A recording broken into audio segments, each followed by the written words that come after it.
जनसभा हो रही है, मुख्यमंत्री की मौजूदगी हो या इनके प्रदेशाध्यक्ष धनखड़ की मौजूदगी हो, पुलिस वाले ज़्यादा होते हैं और लोकल रेजिडेंट कम होते हैं। तो इसका मतलब है जो कांग्रेस से निकल चुके हैं उनके जो विकास जब उन्होंने किया, उनको पावर कांग्रेस पार्टी ने दी थी। लोगों ने एमएलए उन्हें कांग्रेस के नाम से बनाया था। चुनाव प्रचार के अंतिम दिन कांग्रेस की मेयर पद की प्रत्याशी मीरा अग्रवाल ने जहां डोर टू डोर जाकर लोगों से संपर्क किया, वहीं उनके पति और पूर्व पार्षद पवन अग्रवाल ने भी कई स्थानों पर जाकर लोगों से संपर्क कर कांग्रेस प्रत्याशियों के पक्ष में मतदान की अपील की। इस दौरान पवन अग्रवाल ने जहां कांग्रेस और अम्बाला के मुद्दों की जानकारी दी, वहीं उन्होंने अपने प्रतिद्वंदी प्रत्याशियों पर भी जुबानी हमला बोलते हुए कहा कि दूसरे दलों के नेताओं को दी गई वोट अप्रत्यक्ष रूप से बीजेपी को ही जाएगी, इसलिए जनता को बहुत सावधानी से अपने मत का इस्तेमाल करना होगा। जो कांग्रेस जिन मुद्दों के साथ में आई है उनमें एक भ्रष्टाचार निगम में जो भी फैला पड़ा है बहुत बड़ा मुद्दा है। उसके अलावा सफाई व्यवस्था, आवारा पशु का आतंक है, गलियां और सड़कों का जो भी खड्डे, पानी की निकासी, थोड़े से ही बारिश में जल भराव में शहर जलमग्न हो जाता है।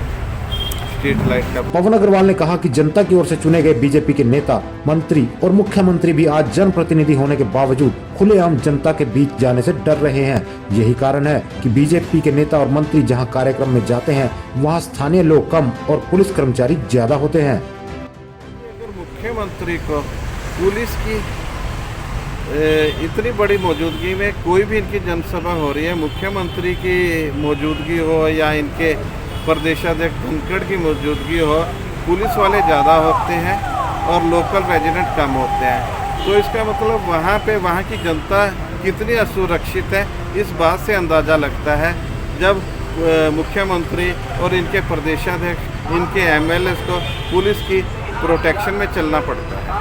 निर्मल सिंह और विनोद शर्मा की ओर से अम्बाला में विकास करवाए जाने के दावों पर पवन अग्रवाल ने कहा कि वे कांग्रेस से ही निकले लोग हैं और कांग्रेस ने ही उन्हें विकास कार्य करवाने की पावर दी थी। उस समय भी कांग्रेस ने ही विकास करवाया था, क्योंकि कांग्रेस के नाम पर ही जनता ने उन्हें विधायक बनाकर भेजा था। लेकिन कांग्रेस से निकलने के बाद उन्होंने खुले तौर पर बीजेपी का साथ दिया। इसके बावजूद वे 6 साल के बीजेपी के शासन में कोई भी विकास कार्य नहीं करवा पाए।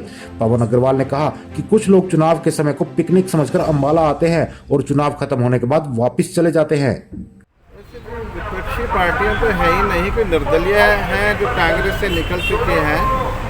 उनके जो विकास जब उन्होंने किया, उनको पावर कांग्रेस पार्टी ने दी थी। लोगों ने एमएलए उन्हें कांग्रेस के नाम से बनाया था। अब अगर वो विकास की इतनी बात करते हैं, पिछले 6 साल में बीजेपी को वोट डलवाते रहे, बीजेपी के राज्य में वो विकास क्यों नहीं करवा सके अगर वो इतने ही पावरफुल थे। और ये लोग क्या है कि चुनाव लड़ने के लिए अम्बाला में आते हैं। अम्बाला की जनता इस चीज़ को समझ चुकी है और ये चुनाव को एक पिकनिक बनाते हैं और पिकनिक बना के फिर वापस चले जाएंगे। मुख्यमंत्री के अम्बाला दौरे को लेकर पवन अग्रवाल ने कहा कि पुलिस ने सभी सड़कों को बंद कर दिया था, खुद उन्हें भी उनके वार्ड में जाने की परमिशन नहीं दी गई थी। पवन अग्रवाल ने आरोप लगाया कि मुख्यमंत्री ने अपने दौरे के दौरान व्यापारियों से मुलाकात कर उन पर अप्रत्यक्ष रूप से बीजेपी के पक्ष में वोट डालने के लिए दबाव भी बनाया था।